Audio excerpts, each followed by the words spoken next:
మిత్ర బయటకి స్నాక్స్ తీసుకుని వచ్చింది. కృష్ణ ఏదో ఫోన్ రావడంతో పక్కకెళ్ళి మాట్లాడుతూ ఉన్నాడు. సూర్య, ఏంటి ఇంత చలిగా ఉంటే బయట ఉన్నారు, లోపల కూర్చోవచ్చుగా అంది. సూర్య, పర్వాలేదు, కానీ మా అక్క ఏది అడిగాడు ఆత్రంగా. వస్తుంది అంటే ఇంకో మాటకి ఛాన్స్ ఇవ్వకుండా వెళ్ళిపోయింది. ఆమె వెళ్ళగానే విశ్వ సూర్యతో, సూర్య గారు, ఇఫ్ యూ డోంట్ మైండ్ మిమ్మల్ని అడగచ్చా, ఒకటి అడగచ్చా అన్నాడు. సూర్య, అడుగు బ్రో, నో ప్రాబ్లం అన్నాడు. విశ్వ తడబడుతూ, అది కృతి మేడంకి రిషిక్ ముందే తెలుసా అని అడిగాడు. అవును అన్నాడు సూర్య. తను గెస్ చేసింది కరెక్టే అనుకుంటూ, అంటే వాళ్ళిద్దరూ ఫ్రెండ్సా అని అడిగాడు. నువ్వేమనుకుంటున్నావు అని అడిగాడు సూర్య సూటిగా. నేనేమనుకోవాలో మీరే చెప్పండి అన్నాడు విశ్వ. సూర్య, 4 సంవత్సరాల నుంచి మా అక్క పిఏవి కదా, అప్పటి నుంచి రాని డౌట్ ఇప్పుడే ఎందుకు వచ్చిందో అన్నాడు సూర్య. విశ్వ ఏం మాట్లాడలేదు. సూర్య, సరే చెప్తాను, అలాగే ఎవరితో అనకు అన్నాడు విశ్వ. అనంత్ సార్ అన్నాడు రిషిక్, కృతి మేడం హస్బెండ్ అని వినపడి ఇద్దరు పక్కకు చూశారు. కృష్ణ, విశ్వ ఆశ్చర్యంగా నోరు తెరిచాడు. నీకు తెలుసా అన్నాడు కృష్ణతో. తెలుసు అన్నాడు కృష్ణ. సూర్య కూడా ఆశ్చర్యంగా, నీకెలా తెలుసు కృష్ణ అని అడిగాడు. కృష్ణ చాలా సైలెంట్, మాట్లాడేది చాలా తక్కువ. ఫస్ట్ టైం ఓపెన్ అయ్యాడు. మేడం అంటే నాకు మా అమ్మ లాగా. నా చిన్నప్పుడే మా అమ్మ చనిపోయింది, కానీ మా అమ్మ జ్ఞాపకాలు నాతోనే ఉన్నాయి. మా నాన్న ఇంకో పెళ్లి చేసుకున్నాడు, వచ్చింది మా అమ్మ కాదుగా, అందుకే నన్ను మా తమ్ముడిని ఏనాడు చూసింది లేదు. మా నాన్న ఆమె మోజులో మా ఇద్దరిని పట్టించుకునేవాడు కాదు. నేను మా తమ్ముడు అలా కష్టాల్లోనే పెరిగాం. నేను మెకానిక్ షెడ్లో పనిచేస్తూ డ్రైవింగ్ నేర్చుకున్నా. మా తమ్ముడిని చదివించాను. మేడంకి యాక్సిడెంట్ అయిన రోజు మేడం కాలికి మెట్టలు చూసా, అంటే పెళ్ళయిందనే అర్థమైంది.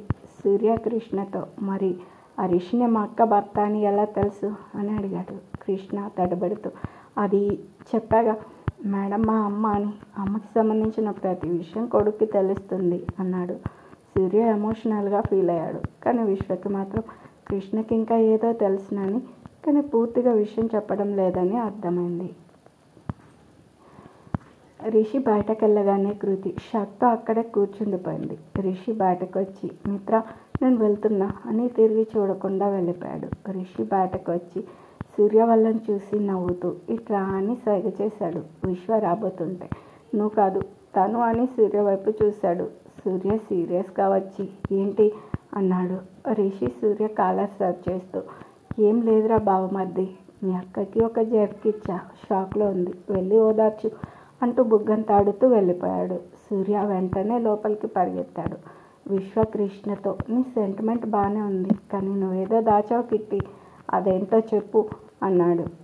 కృష్ణ, హే అదేం లేదు, అయినా నేనేం దాచాను, ఎందుకు దాస్తాను, పద పద. సూర్య సార్ లోపలికి పరిగెత్తారు. ఏమైందో ఏంటో అని మరో మాటకు తావు ఇవ్వకుండా వెళ్ళాడు.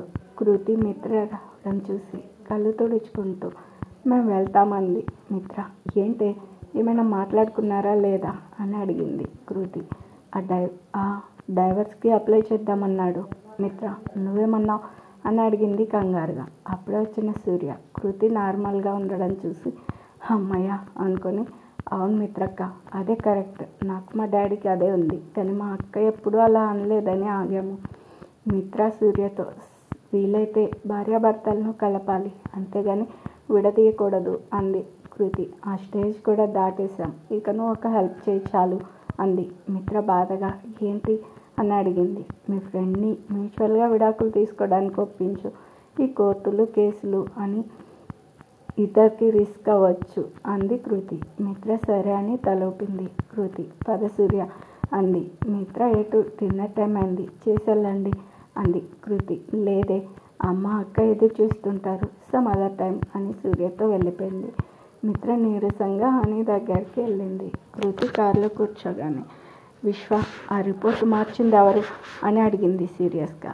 ఆ సీరియస్నెస్ చూసి విశ్వకి భయమేసింది. అది సుప్రజ మేడం. అక్క, ఎందుకు? ఆ రిషిక్ చేతిలో మీరు ఓడిపోకూడదని. కృతి, అంటే మోసం చేస్తే గెలిచినట్లా అంది.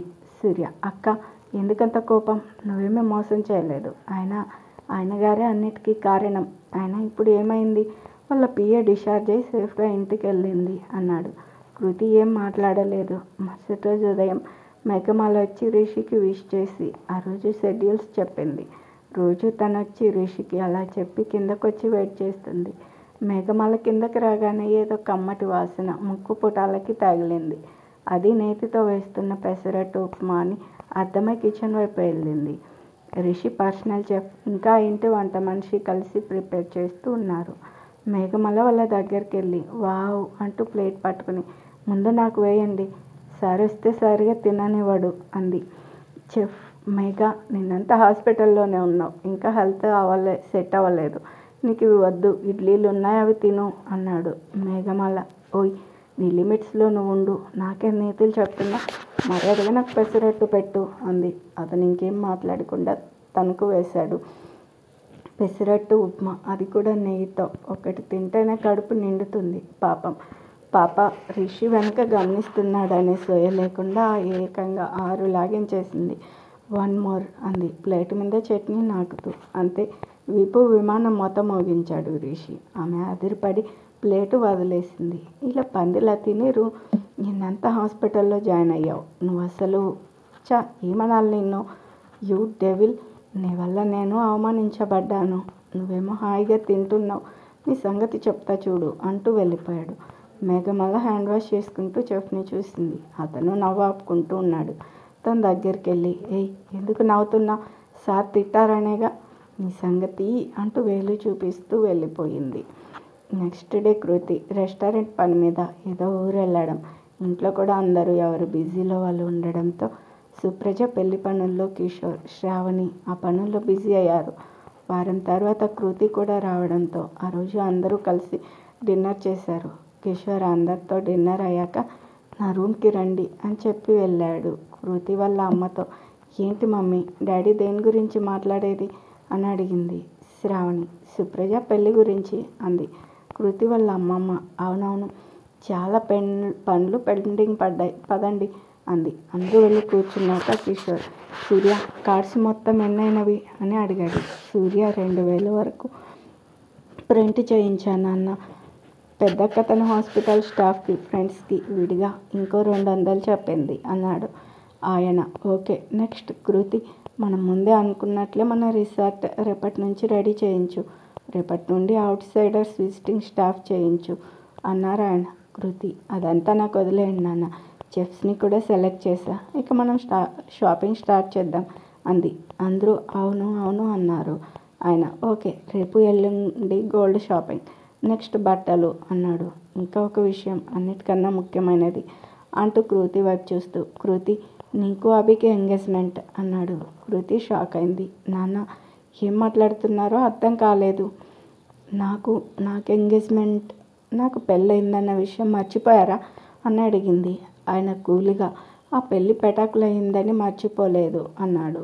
కృతి కోపంగా ఇంత పెద్ద విషయం అంత ఈజీగా ఎలా చెప్తున్నావు, అయినా రిషి నా భర్త అని అంటూ ఉండగానే ఆయన కోపంగా కృతి ఆ ఈడియట్ని నీ భర్తగా మేము ఒప్పుకోం, ముఖ్యంగా నేను, అయినా మీ ఇద్దరు డైవర్స్కి అప్లై చేయాలనుకుంటున్నారుగా, ఇంకేంటి నీ ప్రాబ్లం, అభి అంటావా, తన గురించి నీకే తెలుసు మాకన్నా, యుఎస్లో టాప్ బిజినెస్ మ్యాన్లలో ఒకడు, రిషిలాగా నిన్ను ఏనాడు తన స్వార్థానికి వాడుకోలేదు, పైగా వాడిలాగా అడ్డదారులు తొక్కి పైకి రాలేదు, తన స్వశక్తితో ఎదిగాడు, ఇంకేం కావాలి అన్నాడు.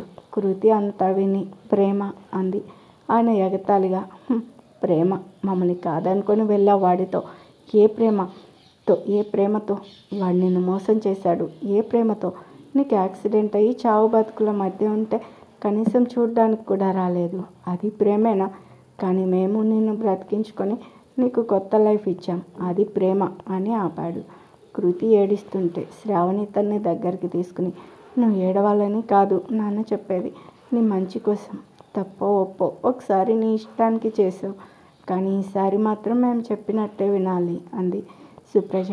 అవును చెల్లి, నువ్వు ఇలా ఉంటే నేను వినయ్తో ఎలా హ్యాపీగా ఉంటాను, నువ్వు అభిని చేసుకోవడమే కరెక్ట్ అంది. కృతి ఏం మాట్లాడకుండా తన రూమ్కి వెళ్ళిపోయింది. అందరూ సైలెంట్గా వెళ్ళిపోయారు. సుప్రజకి ఏదో వర్క్ ఉందని చేసుకుంటుంది. కృతి వెళ్ళి తన రూమ్లో పడుకొని బాగా ఏడుస్తూ ఉంది. లైట్ వేశారు. అంతే, కళ్ళు తుడుచుకుంటూ లేచి కూర్చుంది. వాళ్ళ అమ్మమ్మ వచ్చి పక్కనే కూర్చుంది. అంతే. ఆమె కృతి ఒళ్ళో పడుకొని, ఏంటిదమ్మమ్మ, నాకు మళ్ళీ పెళ్ళేంటి? అది నా సంగతి తెలిసి నాకు సంబంధించినంత వరకు రిషినే నా భర్త. మేము విడిపోయినా విడాకులు తీసుకున్నా. ఒకవేళ రిషి వేరే పెళ్లి చేసుకున్నా తనే నా భర్త. అవును, ఒప్పుకుంటా. చాలా గొడవలు అయ్యాయి. నాకు తనతో ఉండడం ఇష్టం లేదు. అలా అని వేరే పెళ్లి చేసుకునే ఉద్దేశం లేదు. ఈ మాట నువ్వు నీ కూతురికి అల్లుడికి నువ్వే అర్థమయ్యేలా చెప్పు. కాదంటారా? అక్క పెళ్ళయ్యాక మన ఇద్దరం వేరే వెళ్ళిపోదాం అంది. అంతా విని ఆమె కృతులు, నువ్వు ఇప్పుడు చిన్నపిల్లవేం కాదు ఒకళ్ళ చేత చెప్పించుకోవడానికి. నువ్వు రిషి విడిపోకుండా ఉండుంటే ఈ పాటికి 2 పిల్లలు ఉండేవాళ్ళు. కృతి లేచి సీరియస్గా చూసింది. నీ గురించి కాదే, రిషిగాడు ఎంత ఫాస్ట్గా ఉండేవాడో చూసా కాబట్టి అంది.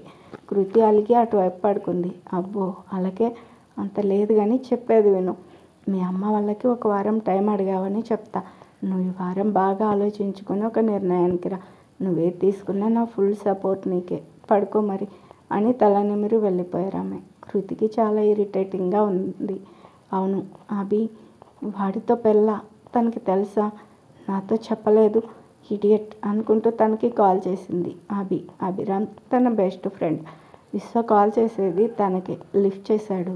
ఏరా ఈడియట్, స్టూపిడ్, రాస్కెల్, స్కౌండర్ అంటూ తిడుతుంటే, ఏయ్ ఆపవే తల్లి, ఏంటి విషయం తెలిసిందా అని అడిగాడు. అంటే నీకు ముందే తెలుసు. నువ్వే తెచ్చావా ప్రపోజలు? అందుకేనా నువ్వు వచ్చేసరికి నన్ను రేషిని ఒక డెసిషన్కి రమ్మని చెప్పావంట మిత్రతో. కృతి, ఫస్ట్ లిసన్ టు మీ. నేను ఇక కొన్ని రోజుల్లో ఇండియా వస్తున్నాను. అప్పుడు నీకు అన్నీ చెప్తాను అనగానే, కృతి, ఇదంతా కాదు కానీ ఒకటి చెప్పు, నువ్వు నన్ను లవ్ చేస్తున్నావా? అభి సైలెంట్గా ఉంటాడు. చెప్పు అభి, నిన్నే. సైలెంట్గా ఉంటే అర్థమేంటి? నువ్వు నన్ను లవ్ చేస్తున్నావని. నేను నీ బెస్ట్ ఫ్రెండ్ మాత్రమే కాదు, ఇంకో బెస్ట్ ఫ్రెండ్ భార్యను కూడా. నువ్వు, నేను, రిషి, మిత్ర, మన స్నేహం ఏం గుర్తులేదా? ఎలా లవ్ చేస్తావు? అది పెళ్ళైన అమ్మాయిని అని పెద్దగా అరుస్తుంది కృతి. కృతి, నేను నా ఫ్రెండ్ని లవ్ చేశా, అది కూడా రిషి కన్నా ముందు. ఇప్పుడు మీరు విడిపోయారని మాత్రమే కాదు, నేను నిన్ను ప్రేమిస్తున్నాను రిషి కన్నా ఎక్కువగా. I love you Kriti, for ever and ever. పెళ్లి ప్రపోజల్ మీ నాన్నగారిది. చేశారిన లవ్ మళ్ళీ నా దగ్గరకు వస్తుంటే కాదనడం ఫూలిష్నెస్ అవుతుంది. అందుకే ఓకే అన్నాను. కానీ ఒక్కటి, నువ్వు వాడు ఒక్కటైతే హ్యాపీగా ఫీల్ అయ్యే వాళ్ళలో నేనే ముందుంటా.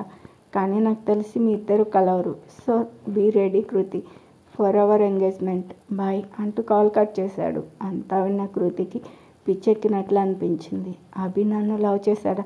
కొన్నిసార్లు డౌట్ వచ్చినా లైట్ తీసుకున్నా, కానీ ఇంత సీరియస్గా. రిషి, యూ ఫూల్, నీ వల్లనే ఇదంతా అంటూ గతంలోకి వెళ్ళింది.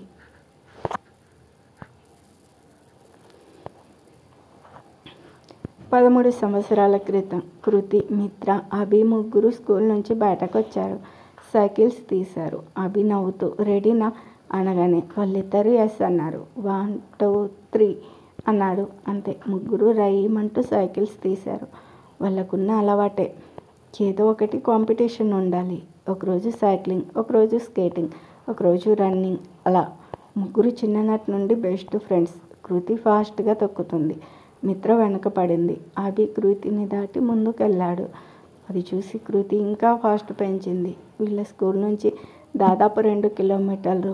మొత్తం రోడ్డు ఖాళీ. అది కూడా స్కూల్ వెనక వైపు. ముందు వైపు అందరు పిల్లలు వెళ్తూ ఉంటారని వెనక నుంచి వెళ్తారు. కృతి స్పీడ్గా అభిని దాటి వచ్చి వాళ్ళ ఎండ్ పాయింట్కి వచ్చింది. హే, నేనే ఫస్ట్ అంటూ సైకిల్ దిగింది. వెనక అభి, మిత్ర వచ్చారు. కృతి, అయితే రేపటి నుండి 1 వీక్ స్కూల్ డుమ్మా అన్నమాట అనగానే మిత్ర, పోన్లేరా, చిన్నప్పటి నుండి చూస్తున్నాం. ఇది 2 రోజులు డుమ్మా కొట్టడమా ఎప్పుడైనా చూసామా అంది. అదే కదా నా బాధ. సమ్మర్ హాలిడేస్ కూడా ముగ్గురం కలిసే తిరుగుతాం. అందుకే కదా వారం అంటే కష్టం అన్నాడు. కృతి నవ్వుతూ, ఓ పంచే, నువ్వు మాతో వచ్చే, నేను అడుగుతా ఆంటీ వాళ్ళని, ఏమంటావు అంది. మిత్ర అవును అన్నట్లు తలూపింది. నాకు ఎల్లుండి టెన్నిస్ టోర్నమెంట్ ఉందిగా, అందుకే నేను రాను, లేకపోతే వచ్చేవాడిని అన్నాడు. మిత్ర, ఇప్పుడైతే పర్లేదు, పెద్దయ్యాక దాని పెళ్ళైతే అప్పుడెలా అంది. ఆబికి ఆ మాట వినగానే ఏదో తెలియని బాధ కలిగింది. కృతి వల్ల ఇల్లు వచ్చేసింది. ఓకే గాయస్, మిస్ యూ అంటూ బాయ్ చెప్పి లోపలికి వెళ్తుంటే మిత్ర కూడా త్వరగా రావే, అస్సలు నాకు తోచదు అంది. కృతి అలాగలాగే అంటూ లోపలికి వెళ్ళింది. శ్రావణి బ్యాగులు సర్దుతూ ఉంది. సుప్రజ హెల్ప్ చేస్తుంది. కృతి వచ్చి మమ్మీ పిచ్చ ఆకలి, ఏమైనా పెట్టు అని అరుస్తుంది. అన్నట్టు మీకు చెప్పన, కృతి పాప బొద్దుగా ఉంటుంది. శ్రావణి సుప్రజతో వచ్చింది నీ ముద్దుల చెల్లి, వెళ్ళి మ్యాగీ చేసుకుని తినండి అంది. సుప్రజ వచ్చి కృతి తమ్ముడేడి అని అడిగింది. కృతి అయ్యో అక్క, ఇవాళ మాకు సైకిల్ కాంపిటీషన్ అని తెలుసు కదా, వస్తాడులే అంది. సుప్రజ మమ్మీ ఇది తమ్ముడిని వదిలేసి వచ్చేసింది అంది పెద్దగా. కృతి అంత కేరింగ్ ఉన్నదానివి స్కూల్కి ఎందుకు డుమ్మా కొట్టావు, దగ్గరుండివన్నీ తెచ్చుకోవచ్చు కదా అక్క అంది. సుప్రజ మాకు తెలియదు మరి అంటూ కిచెన్లోకి వెళ్తుంటే ఏం చేస్తున్నావు అక్క? మ్యాగీ. ఓకే, కొంచెం ఆయిల్ వేయి. సరే, ఎక్కువసేపు బాయిల్ చేయకు, అలాగే వాటర్ ఎక్కువ పోయకు. అంతే. మ్యాగీ ప్యాకెట్ వచ్చి కృతి మొహం మీద పడ్డది. ఏంటక్క ఎందుకు విసిరేసావు, అన్నీ నువ్వే చెప్తావు, అలా చెయ్యి ఇలా చెయ్యి అని. ఇక నేనెందుకు చేయడం, వెళ్ళి చెయ్యి అంది సుప్రజ. కృతి నవ్వుతూ అబ్బో కోపమే, నా కోపిక లేదు కానీ మమ్మీ నువ్వురా అని పిలిచింది. శ్రావణి వచ్చి ఏంటి మీ గొడవ అని అడిగింది. ఈలోపు సూర్య వచ్చాడు. రాగానే కృతితో అక్క నా కోసం వెయిట్ చేయకుండా వచ్చేసావేంటి అని అడిగాడు కోపంగా. సుప్రజ సూర్య భుజం మీద చేసి నేను అదే అడుగుతున్నా, నిన్ను వదిలి ఎందుకు వచ్చిందని అంది. కృతి అక్క సూర్య ఆల్రెడీ మీ ఇద్దరికి తెలుసు, అయినా మీ ఇద్దరికి మళ్ళీ చెప్తున్నా, నాకు మీతో రావడం కుదరదు. మిత్ర అభి నేను కలిసే వస్తాం అంది. సుప్రజ ఏంటమ్మా నువ్వేం చెప్పావేంటి, రోజు నేనే కదా విని తెస్తాను, ఇవాళ నేను స్కూల్కి వెళ్ళలేదని దీనికి చెప్పా, వచ్చేటప్పుడు దగ్గరుండి తమ్ముడిని తీసుకురమ్మని, ఇది మిత్ర వాళ్ళతో వచ్చేసింది అంది. శ్రావణి ఇదిగో ఇప్పుడే చెప్తున్నా వినండి, అమ్మమ్మకి తాతయ్య సడన్గా చనిపోవడంతో మన దగ్గరకు వచ్చేస్తుంది, ఇక మనతోనే ఉంటుంది. అసలే చాలా బాధగా ఉంది. మనం ఊరు నుండి వచ్చాక మీ ముగ్గురు ఇలా ప్రతిదానికి కొట్టుకుంటుంటే మాత్రం ఊరుకోను, వాయ తీస్తా అని వేలు చూపించింది. కృతి అమ్మ వాయ అంటే గుర్తొచ్చింది, పకోడీలు వేయొచ్చుగా, ఫస్ట్ వాయ తినేదాన్ని అంది కళ్ళు తిప్పుతూ. శ్రావణి సుప్రజ అన్నట్టు మమ్మల్ని చెయ్యనివ్వవు, అన్నీ నువ్వే చెప్తావు, ఇవాళకి మ్యాగీ తినండి. అక్క దానికి వచ్చినట్లు చేస్తుంది, మూసుకుని తిను, నాన్న వచ్చే టైం అయింది, త్వరగా తిని స్నానాలు చేసి రెడీ అవ్వండి అంది. సుప్రజ కిచెన్లోకి వెళ్ళింది. కృతి అవును మమ్మీ, రాత్రికి ఏం చేసావు ట్రైన్లోకి అని అడిగింది. శ్రావణి నువ్వు వస్తే నన్ను విసిగిస్తావని ముందే చేసి ప్యాక్ చేశా, ఆల్రెడీ బ్యాగ్లో పెట్టా, సో సస్పెన్స్ రాత్రి వరకు అని నవ్వింది. కృతి చిరు కోపంగా చూస్తూ నీకు అక్కకి జెలసీ, మీకన్నా నేను బాగా చేస్తానని అనేసి లోపలికి వెళ్ళింది. కిషోర్ ఆఫీస్ నుంచి రావడంతో అందరూ రెడీ అయ్యి బయటికి బయలుదేరి వెళ్ళారు. కృతి వల్ల అమ్మమ్మ వాళ్ళ ఊరికి వెళ్ళారు. ఆమెను తెచ్చుకోవడానికి